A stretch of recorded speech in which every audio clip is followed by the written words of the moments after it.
Tangerine hoodie today, a tangerine golf hoodie. I like it. I like that Fields. color. I like that a lot. Sure. We go tangerine or peach. I think tangerine. I think it's a tangerine. I don't think it looks like the color of a tangerine, but I think most people would classify that as tangerine. Isn't it kind of similar? To me, it feels a little similar to like Dylan Sampson's orange. Like if you had this with gray on a Rocky top, don't you think this could be? Oh yeah. You said Dylan. I immediately went to Gabriel. I think Rocky Top is brighter. This is a little more sherbet. I'd call this an now orange you're sherbet. talking. It's a sherbet. It's an orange By sherbet. the way, what's happened That's to exactly what it sherbets? is. When's the last time you heard somebody say sherbet? Sherbet's gone the way of the dinosaurs. I think It's only sherbets are sorbet. done. You get I sorbet. like a good My mom says sherbet. all the time. That's all she eats. Is what? Sherbet or sorbet? Sherbet. Where does she get a sherbet? Heinen's. I got to be I'm honest gonna have with to you. go look into it. I got to be honest with you. Yeah. Not a big fan. Of orange sherbet? Sherbet in general. What's the difference between sherbet and sorbet? I'm not a sorbet guy either. Your ice cream. One's dairy, one's not. There's a mouth feel. That's right. Kev's right. You know what? I There's can't a even mouth- use that word when we talk about an ice product after the. Hold on. Hold on. he's going to eat. Look at the tan on the top. He's ready to go. Tan. Looks great. Those are baggy jeans by his standards. By his standards, yeah. There's a millimeter of space. Yeah. Normally. No space.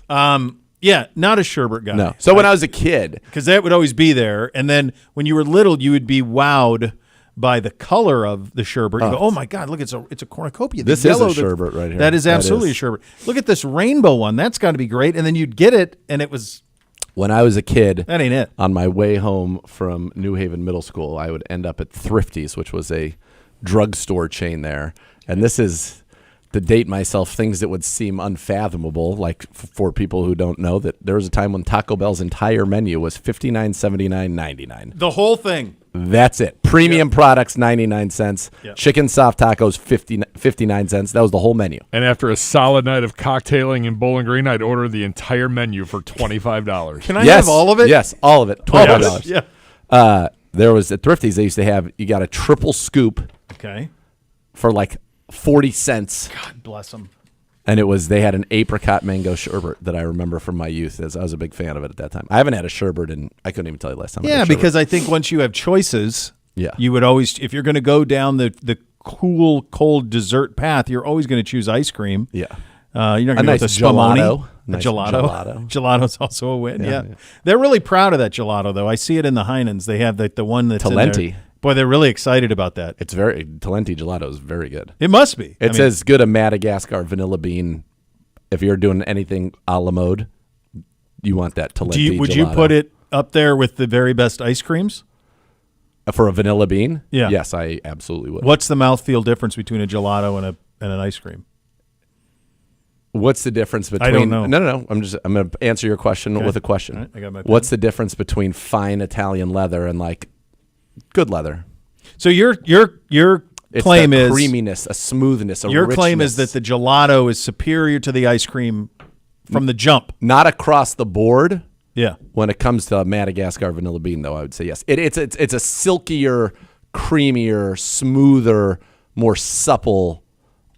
It's richer. It doesn't have like R.I.P. Bananas Foster. You could like bite into that and like almost feel like you were compressing it in your mouth. Yes. This is more like it's lush. like a smoothie, Yeah. smoother situation. But a gelato rich. is generally denser, smoother, and richer. What a job out of you. Just ready. This is ready. my palate's 46 years I old, mean, folks. come It's learned on. a few things over the days. Because due to its lower fat content, Yes, slower churning, and Slow less churn. air. Ice cream, on the other hand, is creamier, fluffier due to its high fat content and faster churning, which incorporates more air. there you go. By the way, Density, that was sounds the one like that was more really- gelato, less air. Sounds like a win. It might, but then I don't know. They you're have a gonna get black that mouthfeel. They have a black raspberry chocolate chip Talenti that's quite good, and then obviously the other chocolate stuff's good. But there's nothing that will ever compare to the ice cream You know, that is no more for reasons that I can't frankly comprehend. I've been told. No, yeah, it's gone. We don't know why. I have been told that particular ice cream you can now get that brand, which will remain nameless because they've gotten rid of what mattered.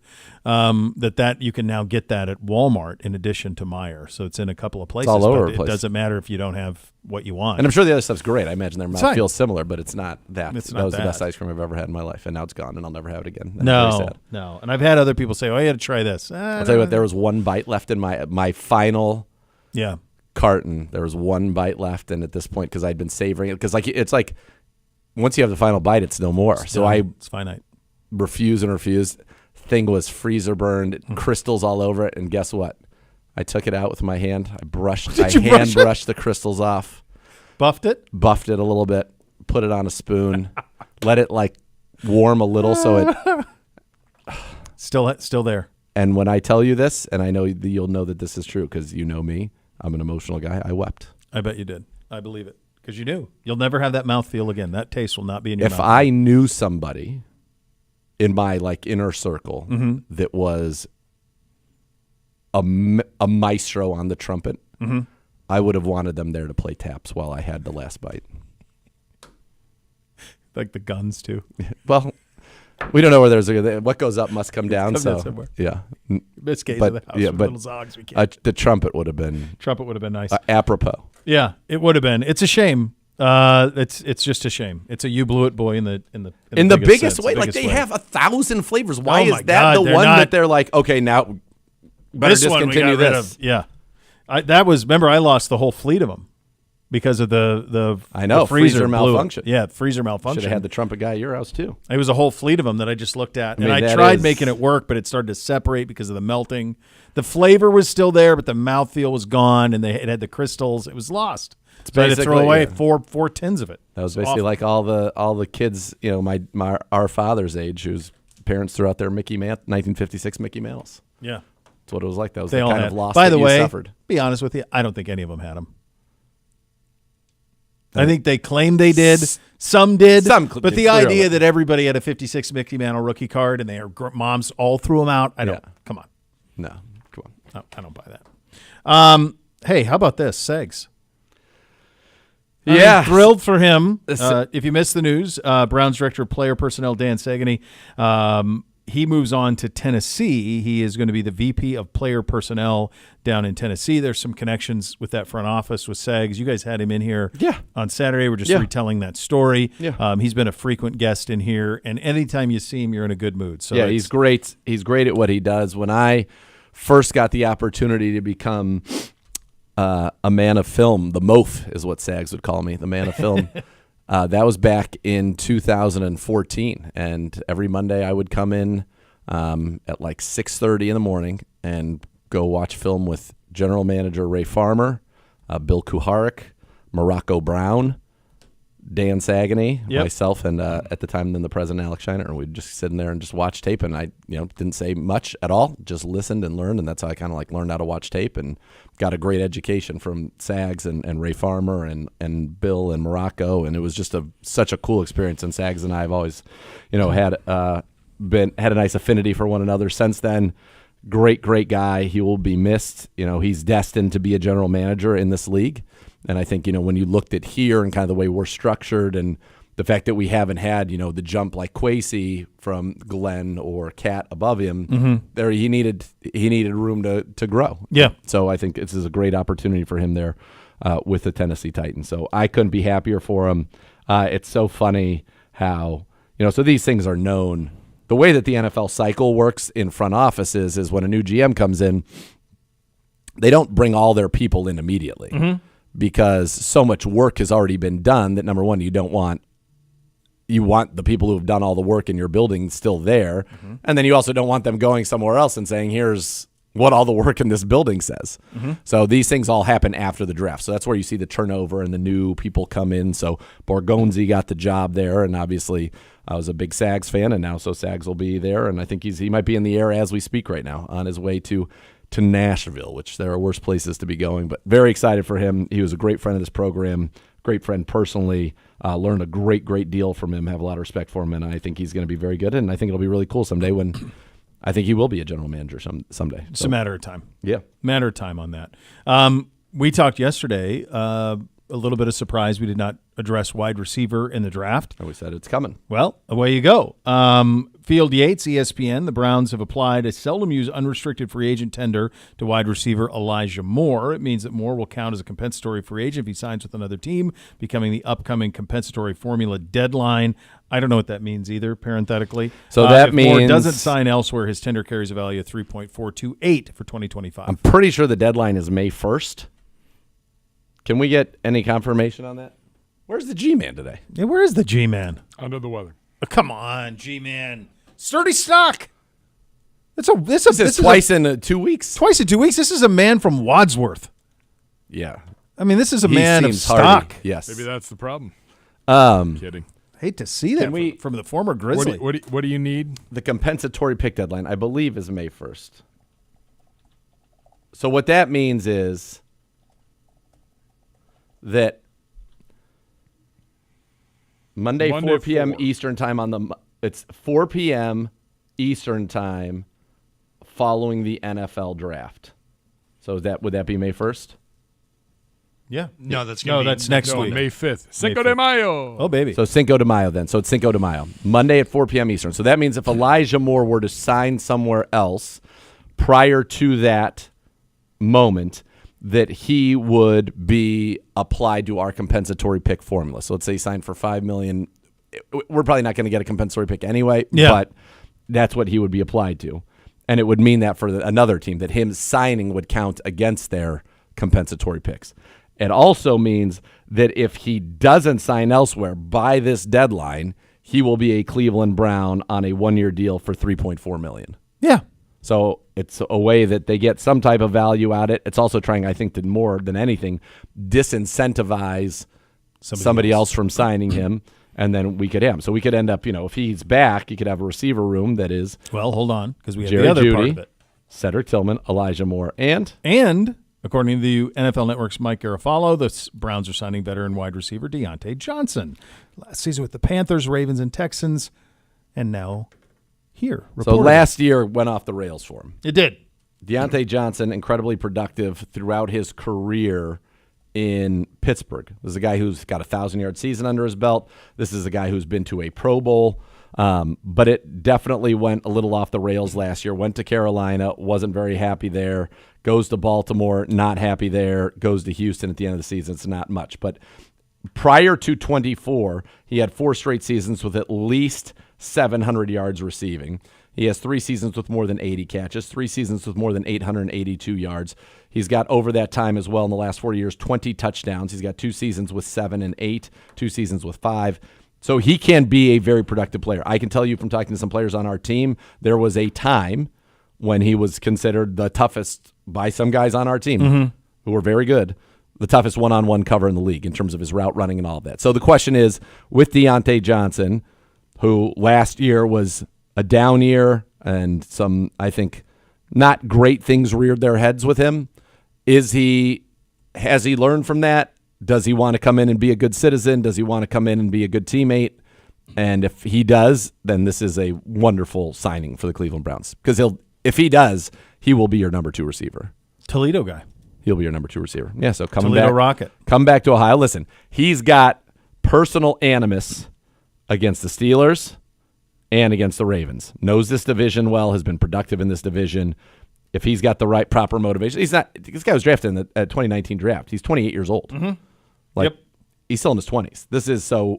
He's still young, has an opportunity, I think, to really be a good player for the Cleveland Browns. And if not, if the things that were plaguing him, over that kind of 3-team tenure last year, then he probably won't be here. But this is somebody who's got real opportunity to be, I think, pretty good. You and I talked about him a lot from right around 2019 through 2023. He was pretty productive against the Browns from time to time. Yeah. So, again, you can't say no risk, right? You can never say it's a no-risk signing, Minimal. but it's a low-risk signing. Yeah, 2020, that playoff game, would that have been against us in 20? Yes. 11 catches for 117? Yeah, he's a good, very good player. Yeah.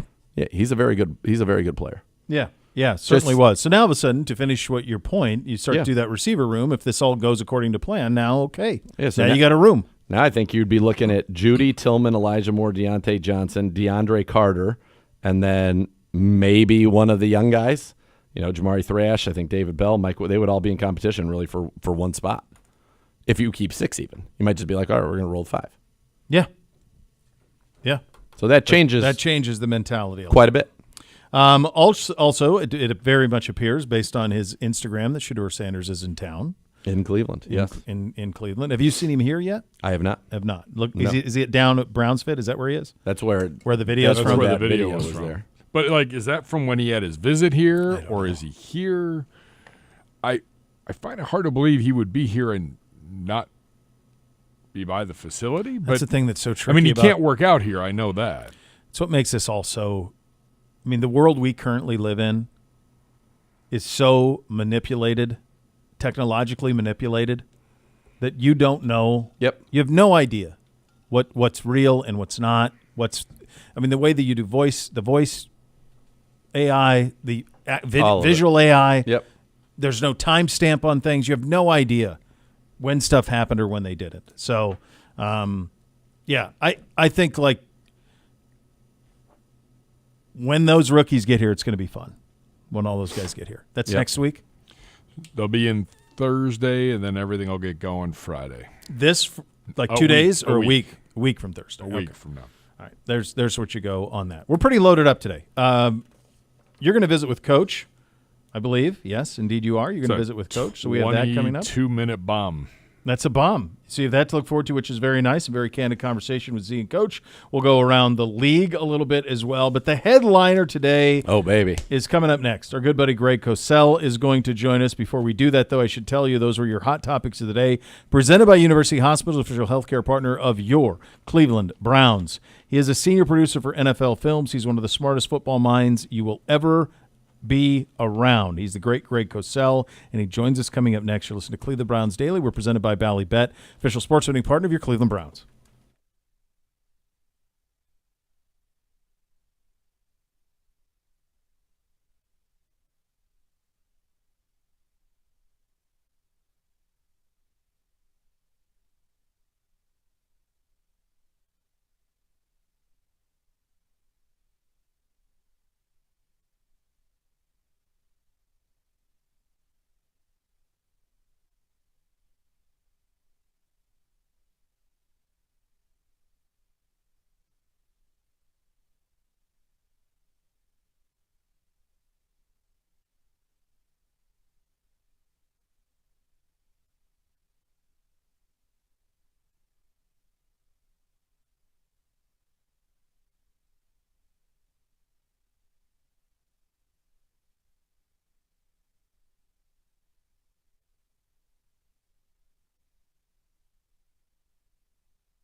Welcome back in, Cleveland Browns Daily. We're presented by Ballybet, official sports betting partner of your Cleveland Browns.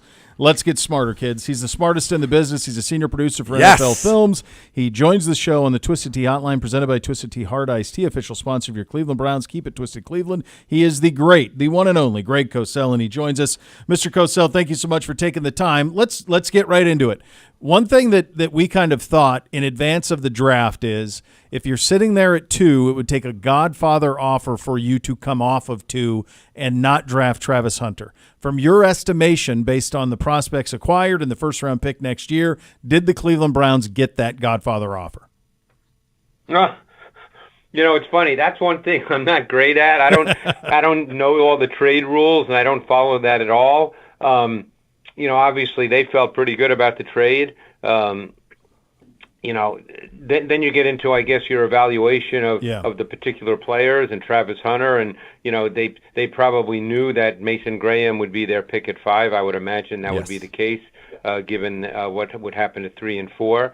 But yeah, I don't even know what the trade was. So you're talking to the wrong guy about that. I can evaluate the players, but I can't tell you about the trade rules. Well, what do you make of Mason Graham? What do you make of Quinshon Judkins, who were among those who were acquired in that move back? Yeah, Graham is a fun player to watch. I actually watched him last summer from his 2023 tape, and then of course I watched him this year. He's an explosive guy. I mean, he's got explosive first-step quickness. He's explosive. He's very compact. He's probably a little shorter in terms of height and arm length than you'd ideally like, but he's got heavy hands. He's got great body flexibility. He's super competitive.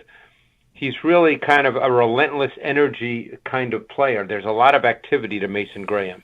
The one thing that he needs to work on, and everybody knows this, and the Browns know it as well, is for all of that, and there's so many good things about him, he does not seem at this moment in time to have a knack as a pass rusher. And that's the part of his game that ideally needs to be worked on, because when you draft a D tackle at 5, he needs to become a pass rusher. Yeah. You're not drafting him to play just in your base defense. Absolutely not. You're exactly right. That's a position where you've got to go get the quarterback, and the Browns certainly hope. Greg, and obviously a pleasure to talk with you as always. Nathan, my man. Let's go, baby. That from that kind of read and catch system, that in this attack system he can upfield. But we're with you. When you're picked 5th overall, you have got to be a pass rusher. You've got to be a disruptor, and hopefully Mason Graham can do that. Bo asked about the running backs. We talked about this a little bit yesterday, you and I, the tandem that they were able to get, Quinshon Judkins, Dylan Sampson, Thunder Lightning. What did you make about that? And then from a roster standpoint, to have 2 guys on rookie deals for 4 years that complement each other seems pretty good. Which is a big deal. I mean, that's the kind of thing to think about, obviously, more than I do. I'm just watching tape, but I mean, that's a big deal, and you're 100% right. Judkins is a fascinating guy because he's truly a feature back. That's what he is. You wouldn't call him purely explosive, although he does have snapshots where he does take it to the house. But at his core, he's a downhill, decisive velocity runner. He's got enough lateral quickness to beat penetration. He can slide into open gaps. He's got power. He's got contact balance. He can run through tackles. He finishes runs. The term I kind of used, I can't remember if I saw it somewhere, years ago, or if I just popped into my head watching him. He sort of has contact aggression. And there's a physical dimension to the way he plays, and you like that for your feature back. Everybody in an offense likes when your back is powerful and gets hard-earned yards. Yep. Because there's a big difference. I always think of it this way, Nathan.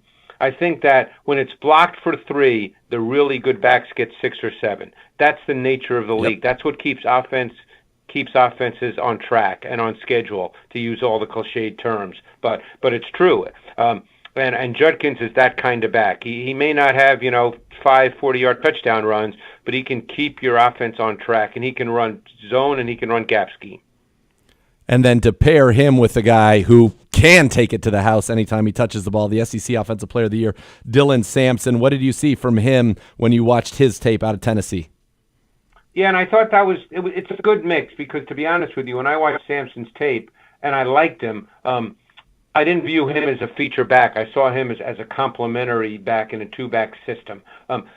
He's the perfect example, though, of a guy who runs really hard, but is the difference between physical, which he is, but he's not powerful. There's a difference. So he runs hard, and you love that about him. He's competitive, but he's not powerful, whereas Judkins is powerful.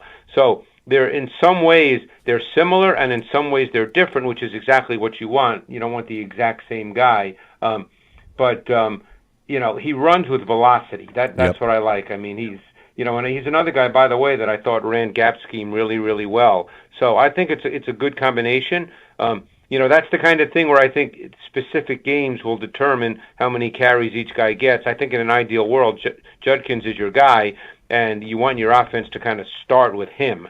And we know that Kevin Stfansky, in an ideal world, wants the run game to be the foundation. They still have a really good O-line, and so you want that to be the foundation. You want to work your pass game off of that, and Judkins is clearly the number one back in that regard.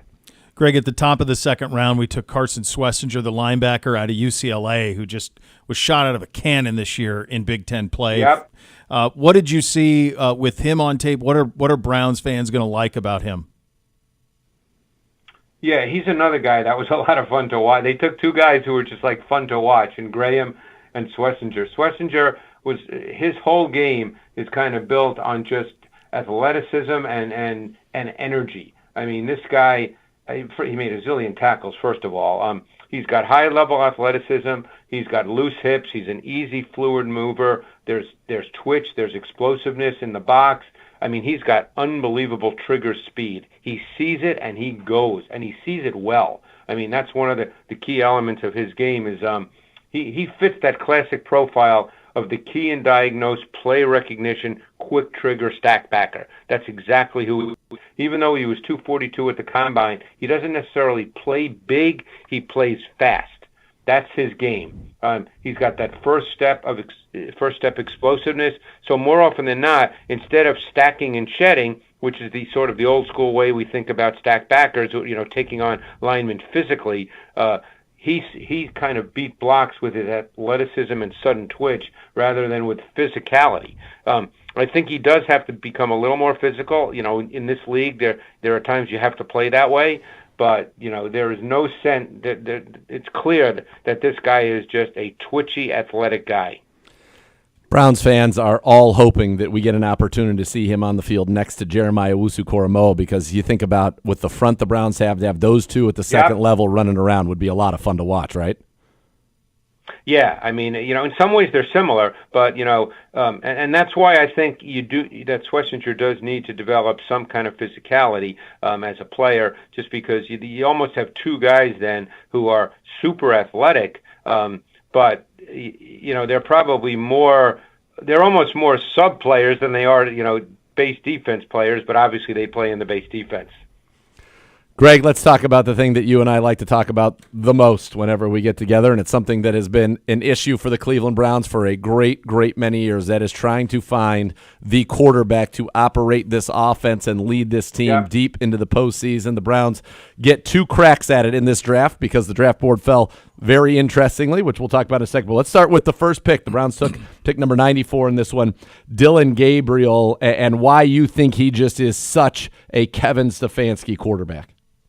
Yeah, it's funny because people look at Gabriel, and the thing about Gabriel is he looks small when you watch him. He looks small on TV and he looks small on tape, but he's 5'11" and an eighth, so he's actually bigger, let's say, than Kyler Murray. He's not built the same way, so Murray looks, bigger, but I mean he's 5'11" and an eighth. So then you get caught up in what does that mean? That's hard to know. But I will tell you this: I watched him last summer when he was at Oklahoma, and then of course I watched him this year at Oregon, and you're dealing with a guy that has a natural feel for the position. And what I mean by that is he sort of has a subtle feel, a nuanced feel for pocket movement. You don't see a lot of college quarterbacks like that. I thought he had a really good sense of when to come off what wasn't there and, let's say, get to a check down. And that doesn't seem like a big deal, but it is a big deal, because if you get to check downs late, then the defense just rallies up and it becomes a 2-yard gain. If you get to a check down sort of within the flow, then all of a sudden your back has room, or whoever is catching the ball, and it becomes an 11-yard gain. And those things might not seem like a big deal, but they are. Yep. And I thought he was very good at that. He didn't get stuck in the pocket. You know, you see a lot of quarterbacks, they drop back, they don't get a clear picture, they get stuck in the pocket. He doesn't really get stuck in the pocket.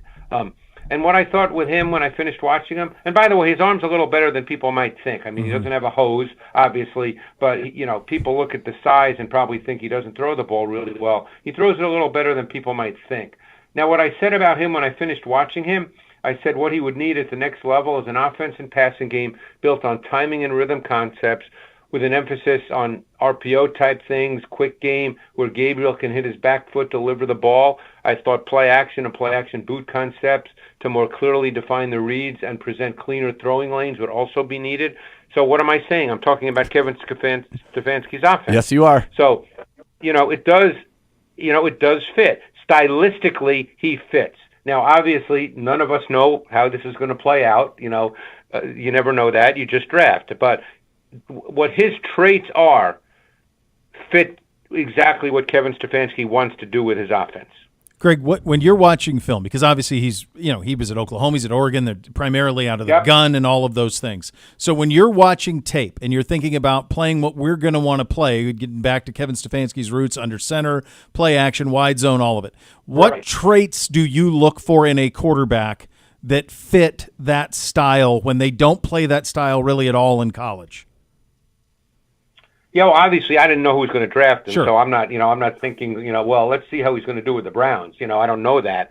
I start from scratch. I mean, because I was taught the position by Bill Walsh, so I start from scratch. I start with taking the snap. What's their footwork like? Where do they hold the ball? Their ball carriage. Do they step into their throws? Did their eyes and their feet work together? I think about all the nuanced elements of playing the quarterback position. And then, of course, you start working toward, okay, what are the route concepts that the offense runs? I mean, there's not 1,000 route concepts, so in college they do run mostly the same stuff you run in the NFL. College is mostly what they call pure progression, where you don't really get taught much about the defense, so that's something you have to learn at the NFL. But just getting into something that's also a learned trait, which will become important in a Kevin Stefanski offense, is play action under center, because turning your back to the defense is a learned trait. If you've not done that, and I've talked to quarterbacks and coaches over the years, when you turn your back to the defense and snap your head around, the defense is not in the same place it was before you turned your head. So that's a learned trait, because that can be a little scary the first number of times you do it. So that's something that he'll have to learn. Most college quarterbacks have to learn that, because the way kids are brought up now, playing quarterback with all the 7-on-7 and everything is in the gun. Nobody's under center. So that is clearly a learned trait, to turn your back to the defense and then have to snap your head around. And you have to snap it around quick. I mean, it's not one of those things that you do in slow motion. You got to snap your head around and pick up whatever the play design calls for you to pick up, but you got to pick it up really quick. Yeah, that's something Joe Flacco does incredibly well, and that's why he came into this offense and immediately had a lot of success. And you kind of talked about it, ball distributor, on time, in rhythm, the things that Kevin Stefanski wants. And I actually got a chance to talk with him yesterday, and he said the three things that he values the most: you've got to be accurate, you've got to have good, quick decision-making, you've got to be tough. And then he said fourth was pocket movement. They believe Dylan Gabriel has elite pocket movement. You brought that up on your own as well. Yeah, so they think he does, and obviously the system, and obviously there are better coaches than others when it comes to offense and designing pass game schemes. But the system can help with your decision making as well.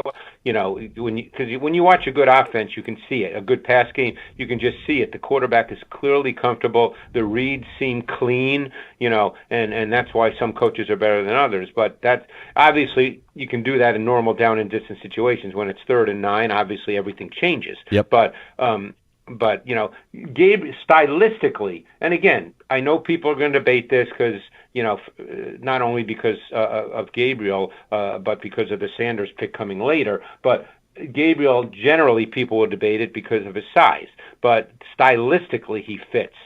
And if he can, as I said all along, if he's a left-handed Case Keenum for Kevin Stfansky and has a career like that at pick number 94, that's a heck of a pick. A guy who can start for you, a guy who can be a great backup for a very long time. And then you just alluded to it, so I'll get right to it. Yeah. Things got very interesting. Now, I've always said, and a lot of people were very surprised by what happened on draft day, and probably rightfully so, because people who just watched the tape like you did, there were people that liked him in the first round. There was another contingent. You were among them who saw him more of a second-round pick.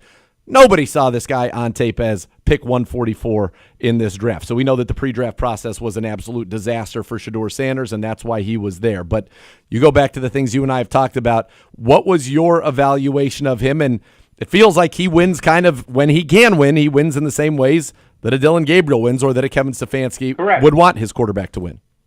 That's what he is. I mean, if you look at it from that 30,000-foot, macro view, and you and I, Nathan, had this conversation at the Combine. It's a wonderful conversation to have, and there's no right or wrong answer. Right. But the way the league has kind of progressed is quarterbacks now have to have movement. Now, movement is relative. There's different kinds of movement. Obviously, Joe Burrow doesn't have the same kind of movement as Josh Allen, but Joe Burrow can certainly move and make plays moving. So movement, like I said, is a relative term. But so if you're essentially a pocket quarterback, and Gabriel, by the way, he's a better athlete too than people think. But if he were to play well in the league, if he became the Browns starter, Dylan Gabriel, he at his core he's a pocket quarterback. Yep. If Shedeur Sanders were by chance become the Browns starting quarterback, at his core he's a pocket quarterback. Neither guy's a statue, but they'd make their bones in the league by playing from the pocket. That's who they are. So when you play from the pocket, there's so many things that go into that, beginning with the pre-snap phase, okay? And then, by the way, it even begins with calling plays in the huddle, which a lot of these guys don't do in college. But a lot of people don't think about that. You've got to now call plays in the huddle, get up to the line of scrimmage. This is the operational phase of playing quarterback, and I can tell you for a fact that someone like Caleb Williams struggled with that. One of the issues that he had is he had a hard time just doing the operational phase, and he'd get up to the line of scrimmage, and there'd be 5 seconds left on the play clock, and you never want to be in that situation.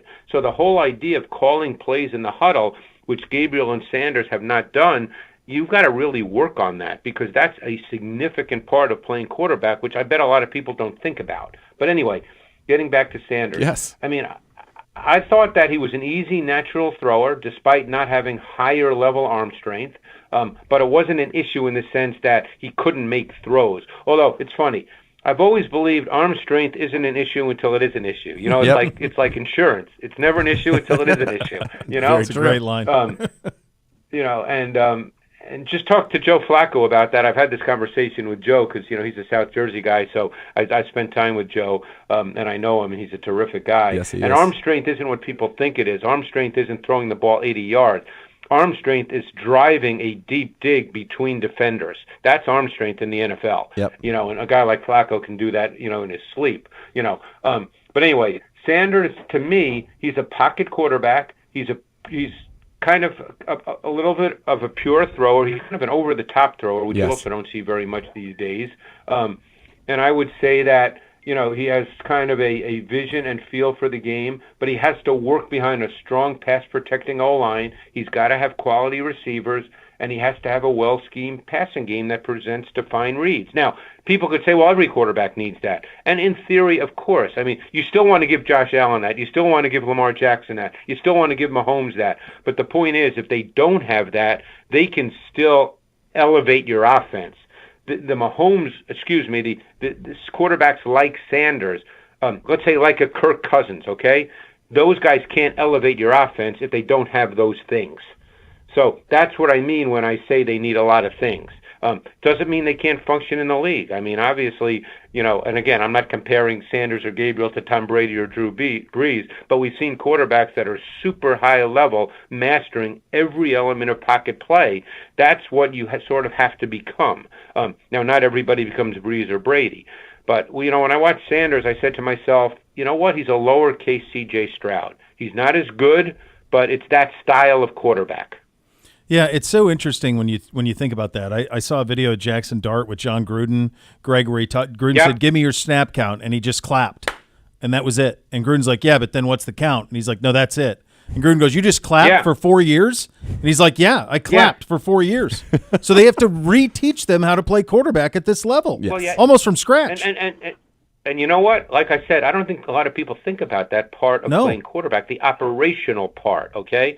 You got to call plays in the huddle now, okay? These guys they probably never called plays in the huddle, and it's not just, it's not just memorizing a play. You have to understand it in great detail, understand the concept. You have to recite it in the huddle so that veteran offensive lineman like Joel Bitonio, who's sitting there and he believes what you're saying. You can't be saying it in a tone of voice where like, gee, I'm not sure what I'm saying. You know how it is with offensive linemen. These 30-year-old offensive linemen, they don't care who the quarterback is as long as the guy can win games for them and maybe get them to the Super Bowl. They're not worried about all the other stuff. Absolutely. And that's, you think about a Stfansky style. You talked about Bill Walsh, West Coast, roots. They're pretty verbose play calls. I remember when Kyle Shanahan was here, that was just being able to get the play call out, remember every element of it, know what it meant, get it out quickly so that everybody knew that you knew what it meant, and then get up to the line and check everything out. It's a very different thing, and that's, I think rookie minicamp is going to be big for that. Yeah, because the West Coast methodology is words, whereas the Don Coryell, which were the two main ones in the league for years, and they still are to some degree, that's more numbers. Yep. So not only do you have to understand those play calls, but then you have to understand the alert. I mean, how many times are there alerts where you give the play call and then you alert to something else?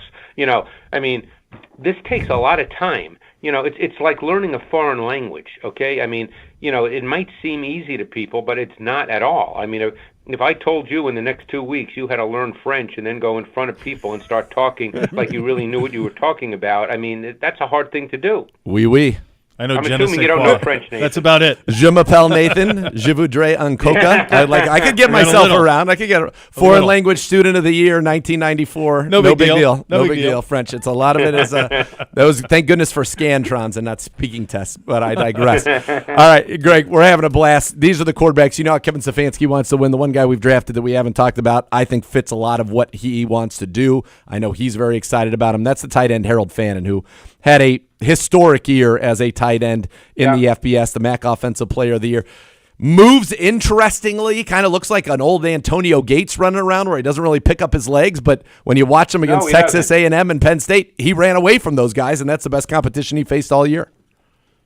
Yeah, he was an odd guy for me to evaluate just for that reason. Maybe it's like a personal thing, but boy, he just didn't pick up his feet. But there's no question, he's more straight line linear. He's not necessarily loose hipped. And I saw him as a guy that would have to be, in a sense, a second tight end. When I say second tight end, the league, many teams have moved more toward 12 personnel. So these guys are not second tight ends in a strict sense.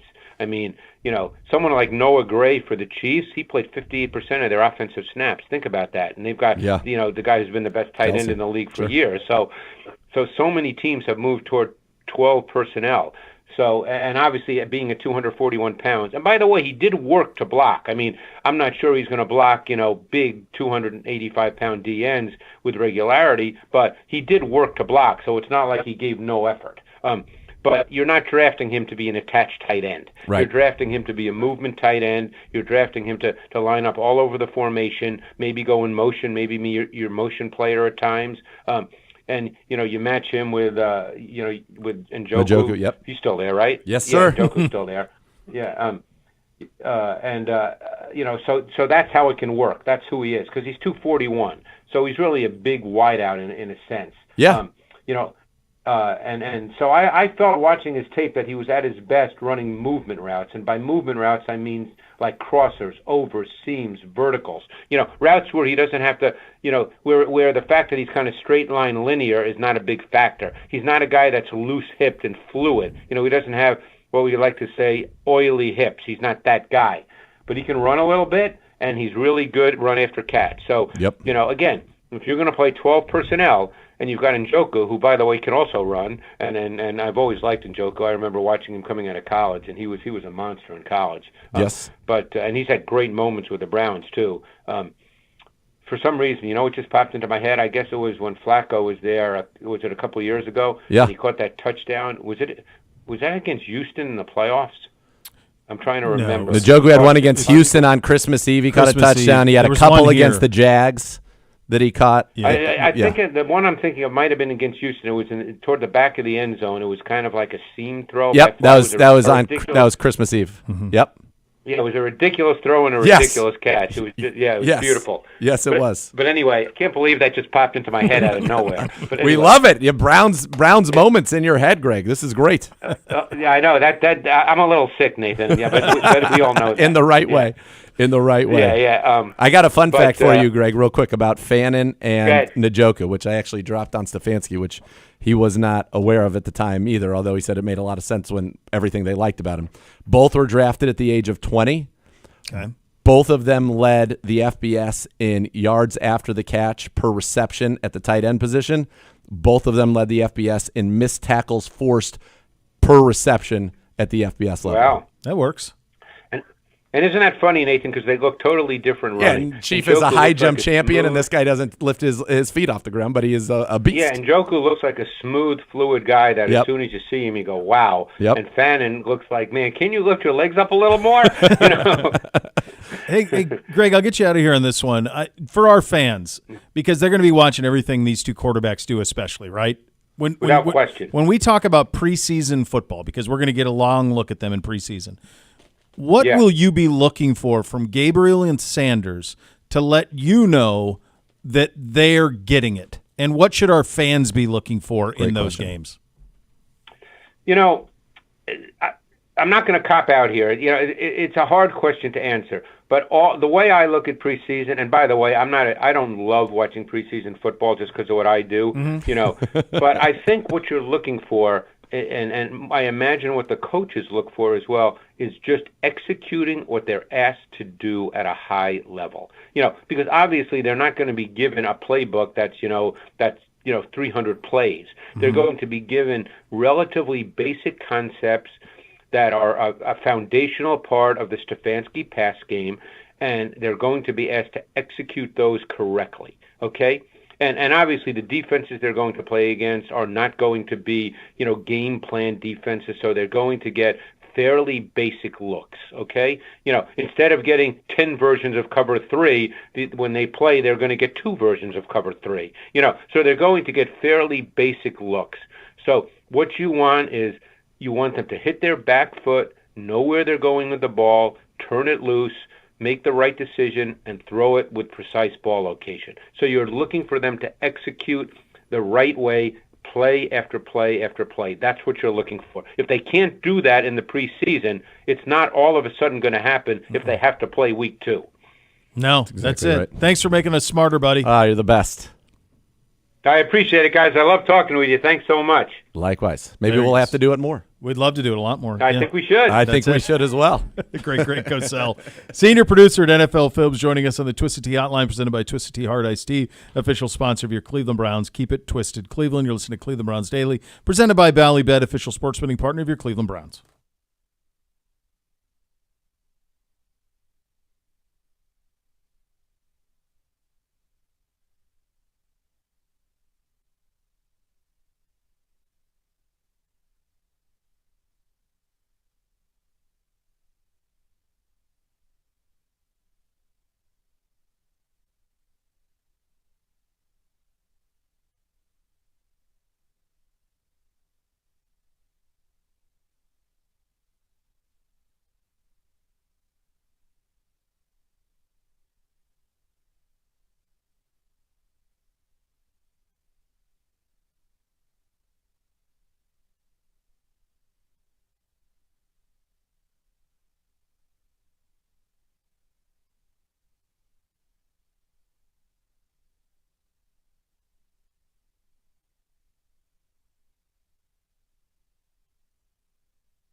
All right, buddy, this is exciting stuff. We have Junior Browns backers and the Barking Backers.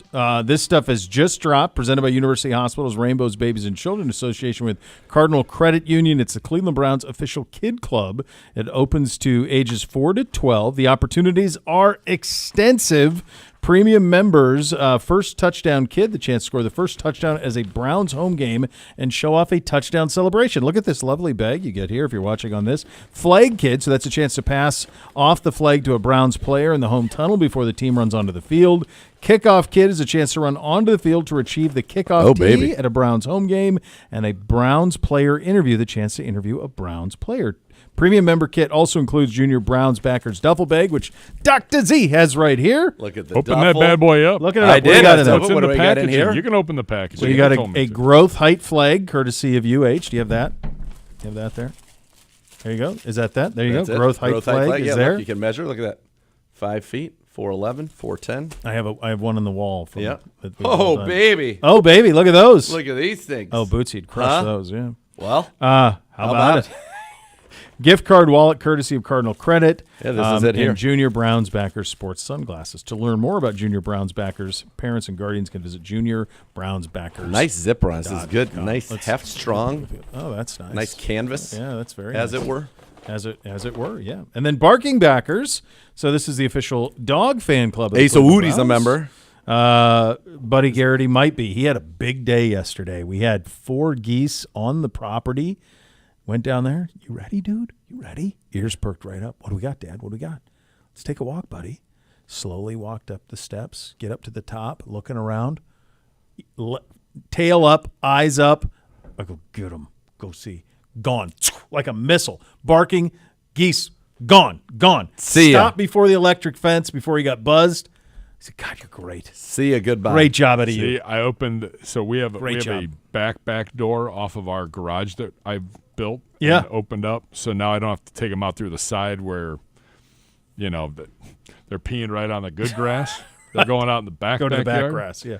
And I didn't look this morning, and I opened the door, and Bambi's a good 10 yards away. Oh. And Roxy looked at me. I'm like, hey, go live. Go live. Gone. Both of them. They're chasing 3 whitetails for a half a mile. That's awesome. Perfect. Great. That's awesome. Get a workout in, kids. Absolutely. All right, so this is back for 2025. It's presented by Milkbone in association with Embrace Pet Insurance and Pet Supplies Plus. It's the 4th season of Barking Backers, free and premium memberships for dog owners who want to connect their dogs to the dog pound through unique merchandise and experiences. Barking Backers, the largest dog fan club in all of professional sports, over 20,000 members. God, the best fan base ever. Memberships are available now. BarkingBackers.com. Go ahead, open up your box there. Dr. And Z, they what do you a got? bunch of Look at that great events artwork on like here. for Halloween, and Yeah. they do stuff here at the facility where the dogs can like run out on the practice fields. Oh, that looks great. Come on. See, you always need a good bucket hat. I mean, Bucket this hat's is an rad. elite bucket hat. It's a great looking bucket hat, yeah. I don't know that I ever want to take this off. Why would you? I might not. I got Beamsy into him when we were in California. I'm like, dude, bucket hats are going to be key for you. And he really started rocking the buckets. Oh, man. Yeah, This it's a is good look. Milkbone bucket hat. It's beautiful. Got your QR code to dig in here. You have some snacks. And What do there's you like got 2 or pet 3 first events aid a kit. year you could take your dog to. Like, Look at this. They do it Little upright. You Oh, get your some money's Milkbone worth. made with Jif peanut butter. Oh, baby. You know the dogs like that peanut butter. They suck that You got right a little down. Barking Backers tag. You got a bow tie if you want to Oh. get them looking formal. Get them all fancied Get up. them fancied up, and then this fun thing. Oh, that's a Bandana? no. I think that's one of those things you stick and then you put like this. Is that what it is? Like you put peanut butter on it and they can lick it Oh off. yeah, like you sure, freeze sure. it. Yeah, Yeah, like you stick it on there and then they'll lick it. then they can have a good time with it. Have a good time with it. That's what that is. I mean, I really like this guy. That's a great look. Do you know how to tie a bow tie? No, I learned for my wedding because I wanted the. Hey, Yeah, I did because I wanted the do you think you could do it Sinatra. right now? I think No. if I watched one, No videos. Right now, you got a bow tie, and if you can get it done, you do not have to be one of the 100 men that fight the gorilla. we'll get to that in a second. I think I could. Okay. no I think way. I could. I had no idea. So we're literally on the wedding day, like they were just in packages. So like, pull them out to just pop them on, Yeah. and away we go. Because we're not going to be in them long anyway. Sure. Because we have a party to go to. That's right. And realizing Huh. Oh, they were real. Oh. You didn't know. You thought it was a No. clip-on. That I was a- like, they hey, use- honey, how about a heads up? And I'm watching a YouTube video at Lakewood Park before I do photos on how to. But you got it? Yeah, we got it. They're tough. Yeah, it's my- way harder than a My- normal yeah. tie. Two Much of my harder. guys were very good at it and skilled. And I was like, thank God. God bless them. Yeah, it's tougher for sure. Yeah. It took a while, but I wanted to be able to pop it so I could go Sinatra at the wedding and Yeah. just have it Just be flopping. that. That's what Yeah. you want. You want to just have that tie flopping around. So anyway, that's great. Those are two very successful programs here, and Yeah. you get your money's worth. So I recommend Absolutely. it.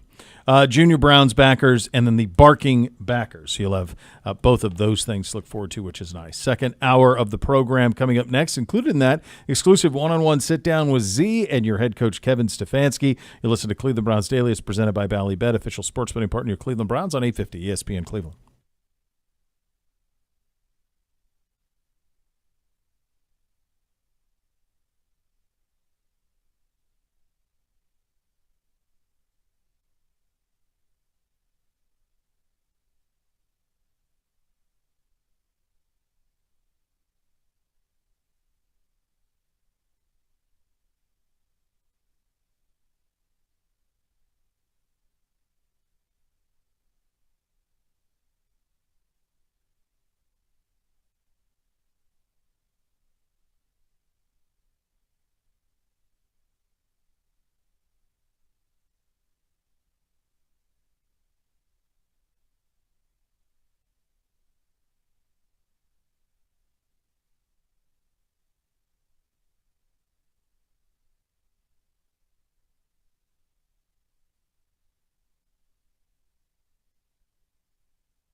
And more fun to your fandom with the Ballybet Sportsbook app. Download today and get 50 back in bonus bets. You place your first wager of 10 or more. Ballybet, official sports betting partner of your Cleveland Browns.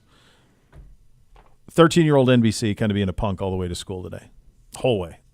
Hate to hear it. Yeah, it by just the way. happens. It's they're seventh grade. That's what, yeah, totally. So we're 2 minutes to drop off. Okay. He goes, Dad, can I ask you a question? And I said, yeah, you can ask me anything you like. And he goes, who do you think would win? 1 silverback gorilla or 100 men? I said, that's a great question, son.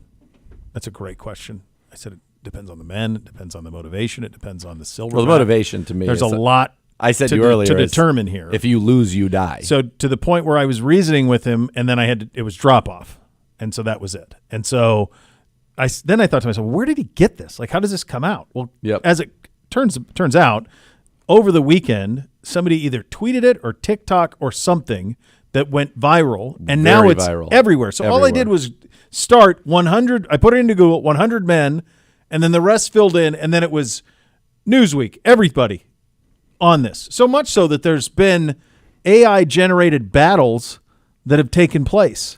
I know, but those AI-generated battles do not appear that there's any type of cohesive strategy at all from the men. That's like 100 independent actors, and that you're not going to win with 100 independent actors. No, so how are you going to win? Plan.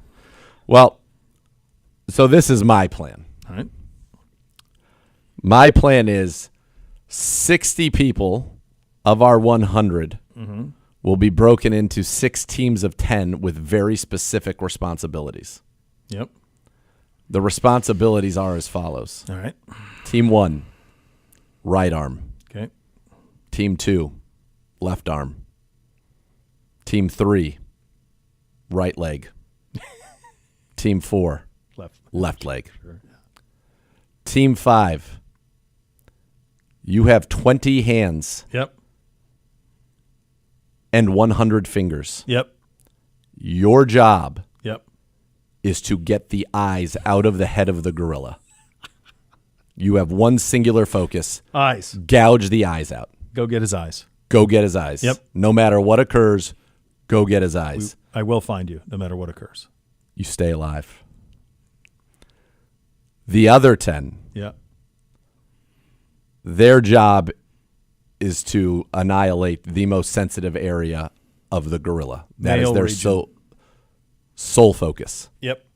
Now you have 40 others who are actors. free. And so those 40, they fill in when somebody goes down in one of the other teams because it's going to happen. There will be casualties. Yeah.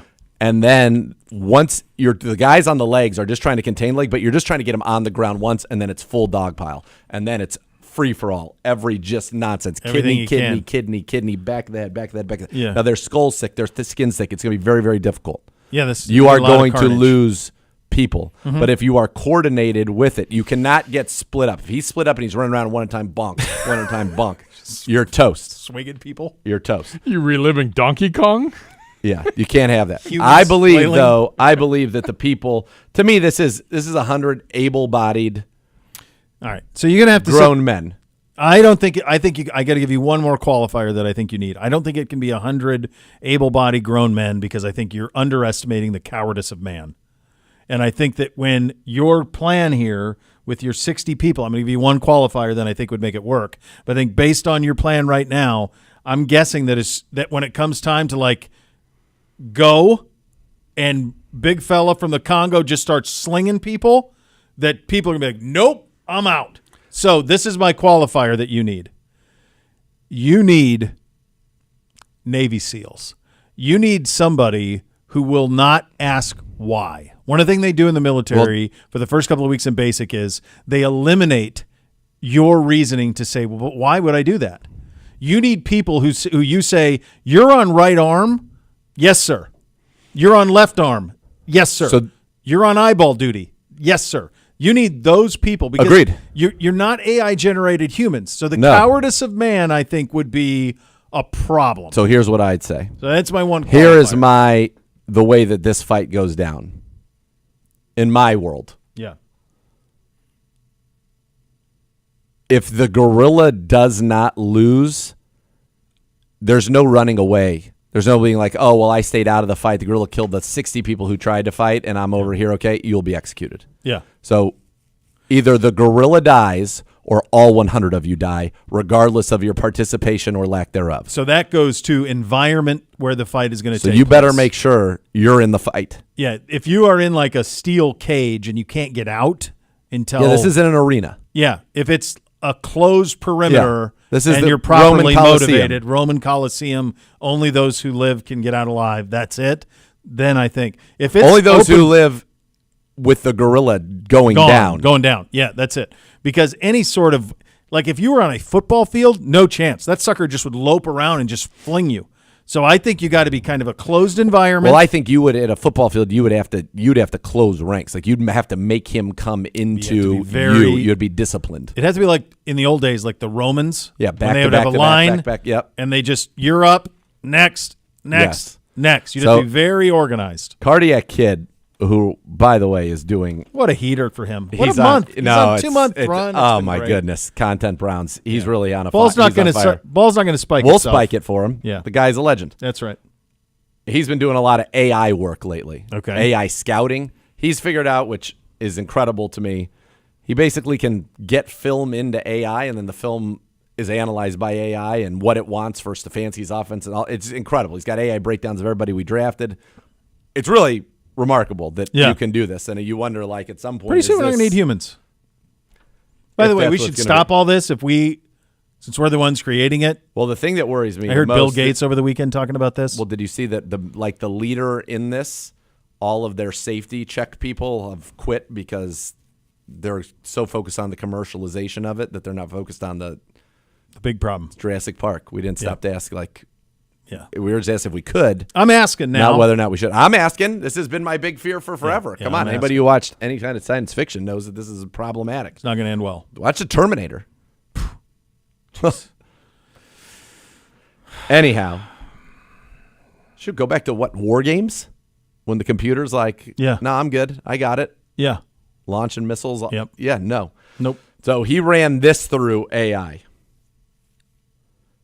Baseline assumptions. He's got all of these. Gorilla strength equivalent to 6 to 10 men. That's probably fair. Like, let's say you're benching 200 pounds. A gorilla going to bench 1,200 pounds? Yeah, I saw somebody with their strength of their mouth, their jaw strength, and their raw strength was like 1,200 was their sheer strength. Okay. Like 1,200 pounds. And then their bite strength was okay, so off that's the 6 charts. to 10 dudes. Yeah. They can only bite one of you at once. True. That's good news. Gorilla kill rate, 1 man every 1 to 2 seconds initially. Gorilla stamina decay. After 30 to 40 seconds of high activity, mild fatigue, 10% drop. Human organization port first improving over time. So not my humans. We're locked in. Takedown requirement, 20-plus men actively grappling the gorilla at once. Yeah, that's how we're going to do it. We got 60. We got body parts we're looking at. So you've got to send a first wave. So this like way, here. That's why I'm sending the first wave. Hey, you're going to be honored in your death. That's it. You're play going to taps, die so we're that gonna do we all may of live. it. Yeah, you will. Be like Mount Rushmore. Yeah. You were the 30 who made this all possible. So correct. Because 30 of them are going down. Gorilla rushes into phase 1, initial engagement. It says gorilla rushes into first attackers, kill rate 1 man every 1 to 1.5 seconds, 6 to 7 men down instantly or killed or incapacitated. Phase 2, the shockwave, 10 to 30 seconds. Men realize how dangerous it is. Some flee, others panic. In mind, they're just boom. It's like, what's the why can't I think of it? The game show that is very, very Squid Games. Squid Game. You start Yeah. running, goodbye. Done. Yeah. Yeah, you're done. Some flee, others panic. Few brave ones attempt to keep going, which is good. Kill rate 1 man every 2 seconds, another 10 to 12 more dead. So right now we're like 20 dead, 80 guys left. 40 plus survive mass swarm. 40 plus surviving men regroup and dogpile. Some manage to grab limbs, slow the gorilla down. Gorilla starts to get minor fatigue. Casualties here, probably another 8 to 10 as the gorilla brutally thrashes and bites before feeling fully dogpiled. Now we're at 30 to 40 dead. Gorilla fully dogpiled 2 minutes later. People are on the legs, arms, head. They're not even thinking about my eye. The eye play is plays really a good. big He'd be play. very annoyed because by that's that. your strength could do that. Like we could You could probably get that. get an eyeball out. Yeah. And then I also think the other thing we're talking about, he's not going to be very pleased. I don't think he's going to like that. Not gonna that like could that at really enrage, though. Like I've seen. It like, also Might incapacitates. get a little energy boost. they do that with bulls when they on bull riding. Like they'll That's do a that to shock, though. We're talking about they'll pummeling. They'll dude. take a We're talking about beating. give it one of these and then yeah. not ideal. Says dog piled 20 men plus grappling, some getting crushed. Final injuries, no mass fatalities. Now probably another 5 or so. Ultimate, you're going to end up out of there. It says 35. I think it's more than that. 50-ish dead or suffocated. You're going to get maybe 50 survivors, but man will prevail. Yeah, I think the key is the discipline of the men. That's really it. I mean, you need a bunch of yes sirs. That's what you need. Because normal, that's right, where that was the one caveat to your able-bodied men. Yeah. A lot of cowards. And I don't blame. I'd be one of them. Yep. Like I start to I don't see, need that. I I'm don't like, need that all right, problem. see you later. I'm not doing that. So There was a Tom Cruise movie. I can't remember the name of it, but he gets dragged outside and there's 5 of us. What are you going to do? He goes, well, I take down you. You're the ringleader. I'm going to have to deal with 2 of you. yeah, Because the other 2 are going to see what happens and they're going to run. they're gonna run. So really, this is what That's I'm what doing. this on the macro level. Yeah, yeah. That's why I believe fully that it's Now, if this is here's the other thing. Like this has got to be a gorilla from the Congo. Like this can't be one of these ones that are domesticated. Because you saw this at the Columbus Zoo last week, where they had the tiger who was scared by the goose. Did you see this? No. Can you imagine this poor guy? Like, He's lucky there isn't Tiger Twitter. He'd be getting crushed. well, there's tigers in there with him. They have a gorgeous tiger habitat. Yeah. And he comes kind of checking out a goose who's in the pen, and the goose does what goose do. They start hissing and flapping, and the tiger's like, I'm out. And I'm like, oh, my God. If that the goes tiger's viral in the tiger afraid- community? So, like, that's the problem, but it's a domesticated tiger. So, like, you got to have, for this to be real, I mean, I assume we're taking silverback from the Congo. Yes, this is as legit as it gets. Yeah. Yeah. Yeah. I'm with you. All right. Reacher was it. There you go. That's it. There you go. All right. Z will sit down with Coach Stfansky coming up next. You're listening to Cleveland Browns Daily, presented by Ballybet, official sports betting partner of Cleveland Browns on 850 ESPN Cleveland.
Barking Backers, the official dog fan club of the Cleveland Browns, is back for the 25 season. Get your pup in the action with exclusive gear, events, and more. Memberships available now. Fetch yours today or gift a membership to a furry friend at barkingbackers.com.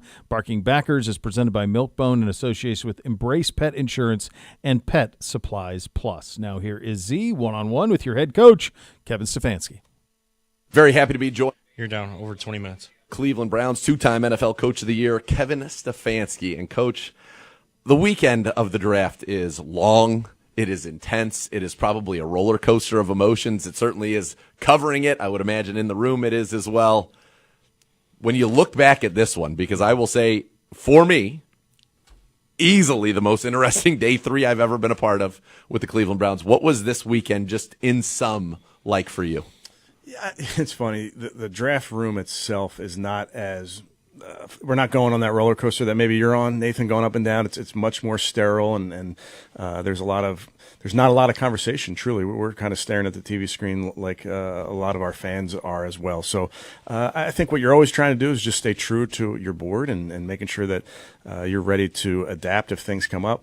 There's so much that goes into prior to draft day. It's kind of like Sunday versus during the season. Like, Sunday's important, don't get me wrong, but the plan that you're putting together on Monday through Wednesday is really, really important. It's kind of a similar deal. Once you get to draft day, it's a little bit of hurry up and wait, and you have so much time in between your picks. But Andrew and crew really have put the work in prior and then kind of stay true to your board. So this draft started with a very big trade. So you guys move from 2 to 5. You pick up a future first, which I thought, if we were going to move down, that was there. And then, oh, man, we get 36 too. That was very exciting to me. What's really interesting me about it is in a world where it is increasingly difficult to keep a secret, that was as well kept a secret as I think we maybe have seen in the modern NFL. Yeah, I mean, credit to the two teams involved. Credit to Jacksonville for being able to do that as well.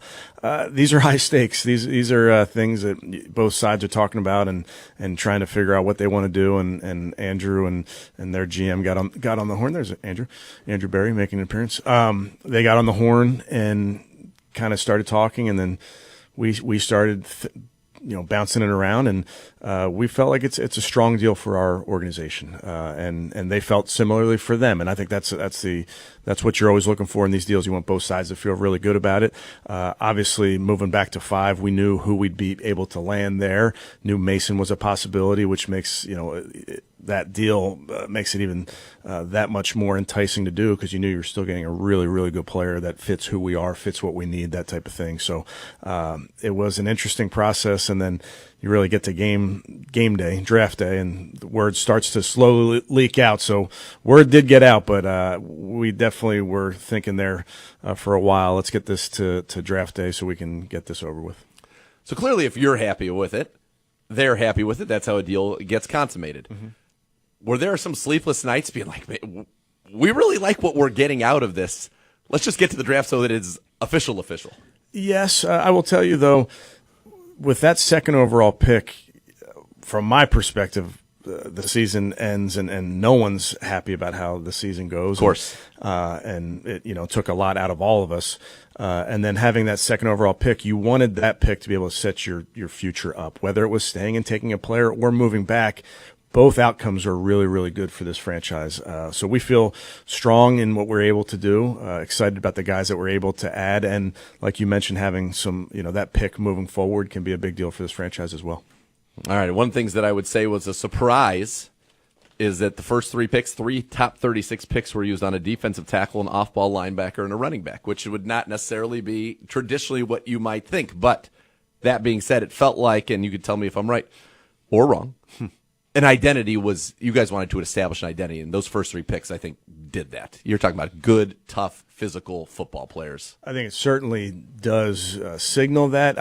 It wasn't going in, you have to do this to signal that, but certainly, I like these guys, how they're wired. You're talking about all of these guys, but in particular these first 3 in terms of a defensive tackle that has some nastiness to him. He's not all warm and fuzzy. I mean, this kid plays hard. He plays physical.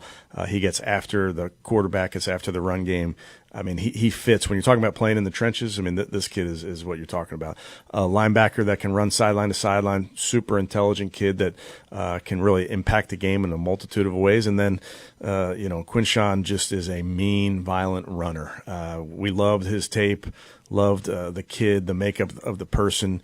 So certainly, you talk about, yes, defensive tackle, linebacker, running back as a position, maybe that may surprise some, but in terms of fit for culture, fit for scheme, fit for who we want to be, it's all right there. Let's start with Mason because obviously, listen, when you're the 5th pick in the draft, expectations are going to be high.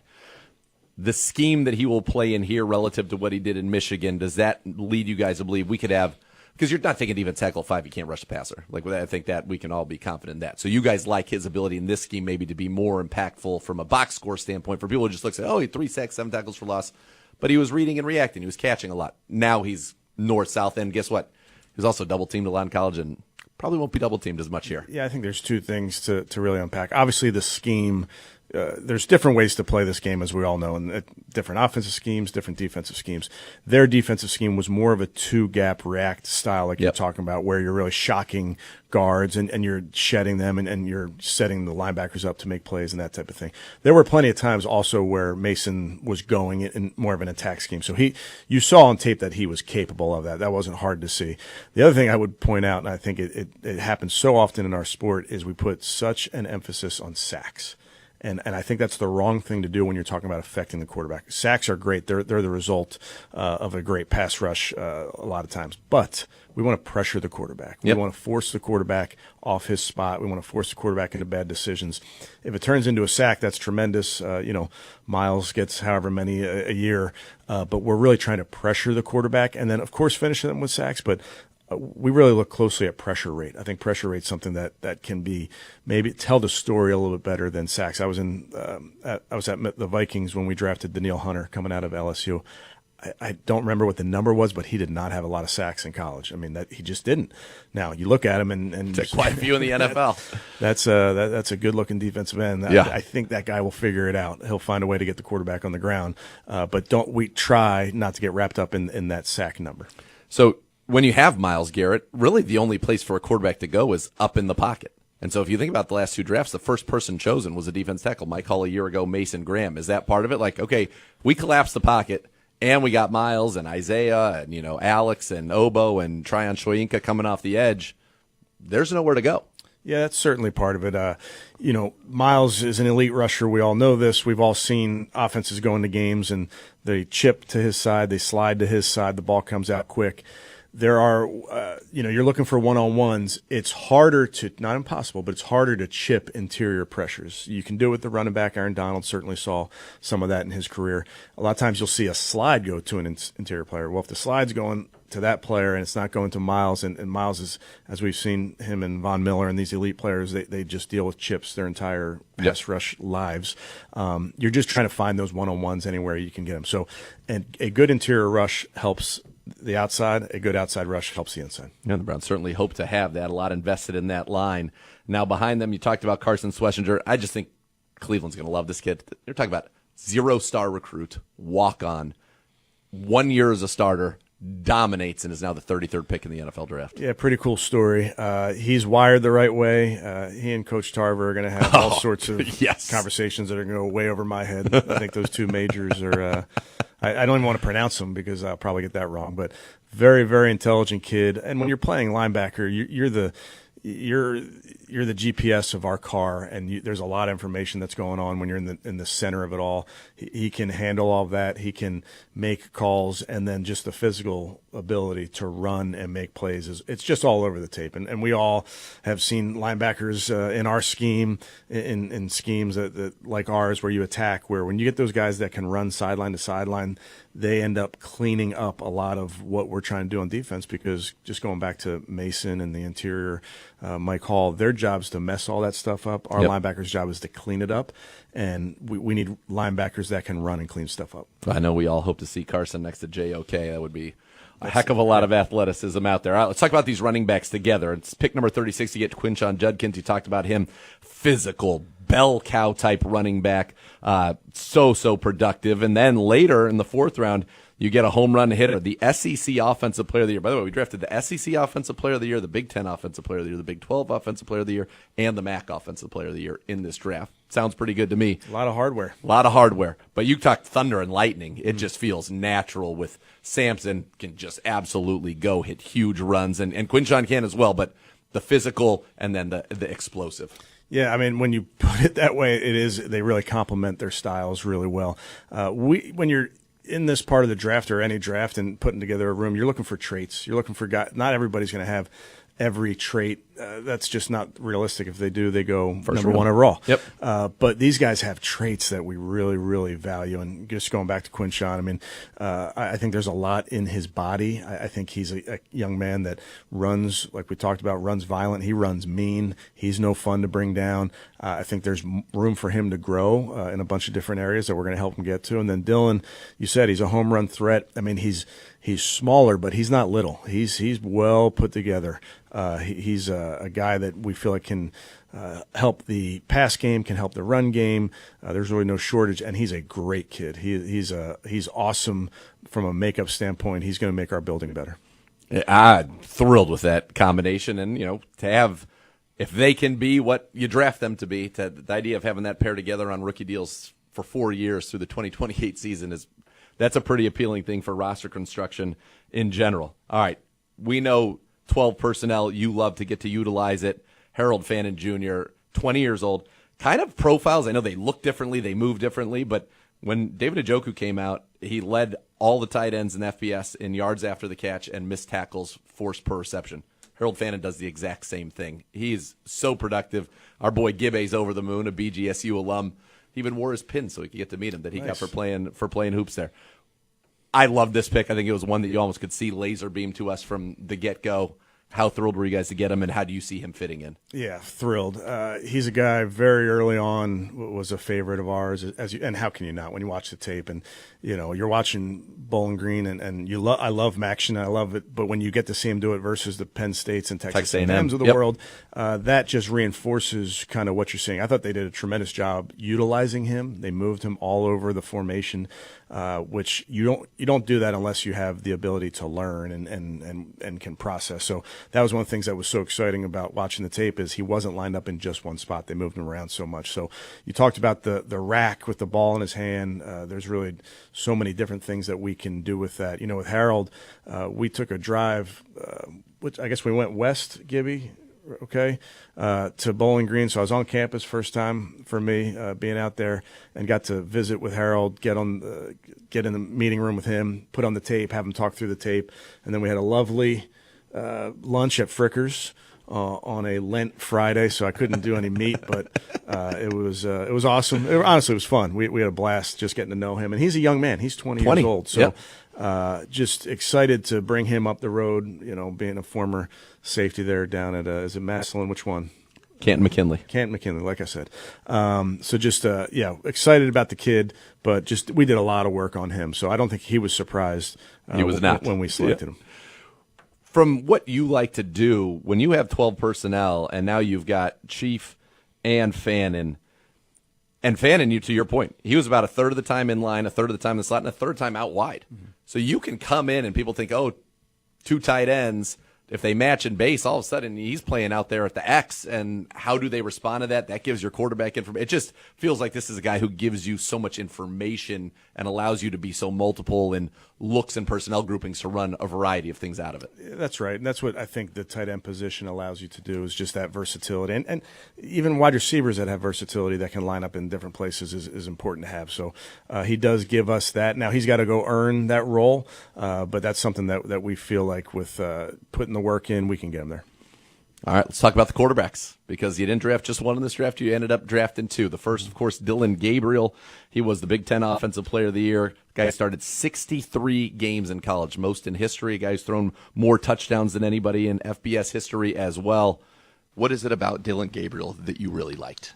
I mean, there's a lot. Obviously, there's a lot to look at. So you mentioned all those games, but when we were talking about this whole process of what's important when you're evaluating quarterbacks, we always talked about its accuracy, decision-making. We added toughness as well, because you better be tough playing this position. But accuracy, the ability to throw the ball where it needs to be, and then the ability to make decisions, protecting the football, but not even that, getting through progressions, putting the ball where it needs to go. So he's somebody that stood out in that regard. And then the process. I mean, think about all the touch points that we had with this young man, whether it was bringing him in here for a 30 visit, going to Eugene to work him out, go to dinner with him and his family.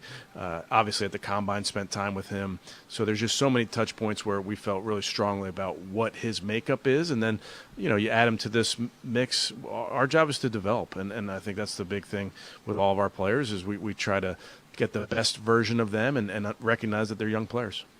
A lot was made about his height, but you watched the tape. You saw him against Mason Graham, Abdul Carter, the murderer's row that you play in the Big Ten. He was the Big Ten Offensive Player of the Year. It just felt like it never showed up for you, right? I mean, that's the point, and you're totally right there. Think about the teams that he went up against with Oregon. I mean, that's a tough – forget the teams. Those are tough defenses to be able to play against Penn State, like you mentioned. Iowa's always tough. I mean, it's a really brutal group that you're going up against, and certainly there's ideal height for the position. We all know that, and that's something that you strive for. But at the end of the day, if you're able to be accurate at your height and you're able to move in the pocket and find different arm angles and operate, that's what's most important. I'll tell you, from talking to him, he knew he was going to be a Brown. You guys loved him. You got him, and probably thought at that point you were done at the quarterback position. But drafts go in wild ways, and probably didn't envision a scenario where you were able to do what you did in the 5th, and that is move up to select Shedeur Sanders. Most people say first round, second round tape. Process didn't go well. That's clear. Don't need to get into why. But what do you get in him as a quarterback now that he is a Cleveland Brown, and quite frankly, in a way that nobody ever thought you'd have Shedeur, Mason Graham, Schlesinger, Judkins, and a future first, and yet now we do. Well, I think the big point, and like we talked about Dylan, all those touch points, we had the same exact touch points with Shedeur, so really got to know the young man, know what he's about. I think what sometimes gets lost is, well, you pick this one player, that means you didn't like any of these other players. That's just not the case. You can, sometimes when you have that pick come around, you can only take one, and it kind of really goes into the running back conversation. Yep. Took Judkins, didn't mean we didn't like Dylan Sampson there. We like a lot about Dylan Sampson. Able to add both guys to the roster. So Shedeur is another young man, going back to what I said about Dylan, accuracy and decision-making. I mean, there it is. And then toughness, like we all saw, got guys bearing down on him, able to make throws from the pocket. So we're excited to add Shedeur to the mix along with Dylan, put these guys in a position to go improve themselves, to develop them, and also to compete. In terms of the quarterback position this offseason, you've traded for Kenny Pickett, 5th-round pick after you net that out, what you got with Houston before the draft. You signed Joe Flacco. Now you've got Gabriel. Now you've got Shedeur. But you got 3 young guys, 3 real bites at the apple to try to get the position right that we've been trying to get right for quite some time. I'm sure you're excited about it, but what does that kind of look like as you try to go through and make this work for the Cleveland Browns? Yeah, I think the big thing for us is these opportunities to add these guys. I think Andrew and crew are always looking for where you may be able to add a guy, whether it's, like you mentioned, free agency, a trade, the draft, or a trade in the draft. There's always opportunities, and we feel strongly about all of these young men, and it's our job to get the best out of them. None of these guys are finished products when you talk about them. So we're looking to develop these young men and then find the right mix to help go lead this football team on Sundays. Developing is so key, and especially when you have guys that have very good traits that fit the 3 things that you want, but maybe there's something else that needs to be coached up or whatever it may be. You've got yourself now. You've got Tommy Reese, who was OC at Alabama, played quarterback himself in college not that long ago, very young man, and then you have the venerable Bill Musgrave. Do you feel like you guys have put together with that kind of that trio, a good quarterback incubator? Was that part of how this came to be? Certainly, yeah. I mean, the most important. With all due respect to all the other position meeting rooms, that's an important room. So having everybody in there really pull it together, speak the same language, support each other. You mentioned our coaches. I think Tommy's, obviously doesn't have the experience, quote unquote, in years, but I think the years that he does have, the experience that he does have, is outstanding. Just in thinking of what he's been doing as a player, as a coach, as a position coach, as a coordinator, calling plays in some big time moments. And then talk about Bill, a guy who played this game for a long time as a backup, has won Super Bowls. Then being a quarterback's coach, being a backup quarterback, there's something there about always being ready and preparing. And I think quarterbacks ultimately make great coaches, and you can look around the league at guys that are doing that. So having a guy in there with the experience that Bill has is a really nice compliment to Tommy, and really fits really well in that room in total. Coach, we appreciate the time. We'll get you out of here on this one. You think about your tenure, 2020, COVID, 2021, still into COVID, 22, no first-round pick, 23, no first-round pick, 24, no first-round pick, 25. This is going to be the most interesting rookie minicamp from our fan standpoint in many a year since you have been here. For those who are going to be paying attention and hanging on to every clip that they get to see and reading into everything, because it's going to happen. It's the National Football League, and two of the guys happen to be quarterbacks.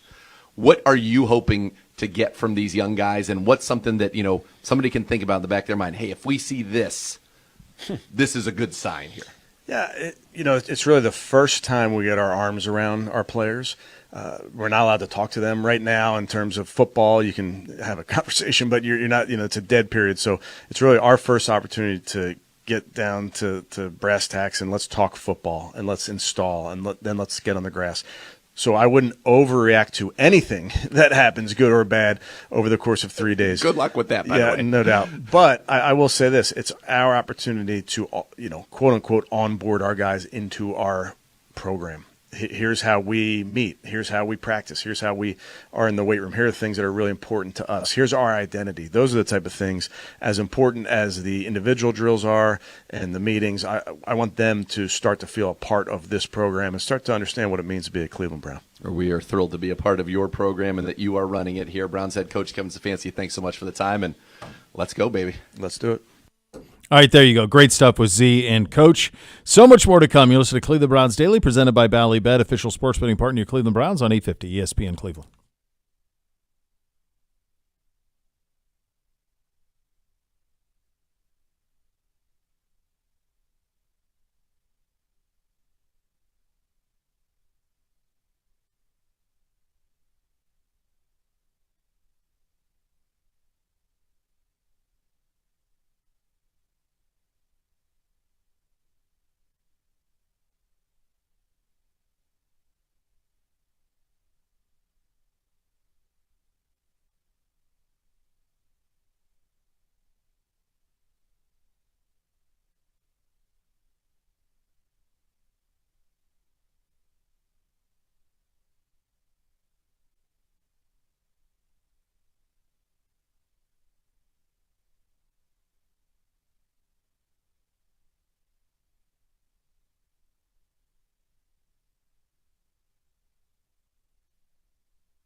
For car, truck, or motorcycle accident cause your injury, call their injury lawyers, 1-800-ELK-OHIO for a free case review. Elk & Elk's proud partner of your Cleveland Browns. A couple of notes around the world of the NFL and the sports world. George Kittle gets a 4-year, $76 extension with the Niners, $40 million guaranteed. Pedro says what?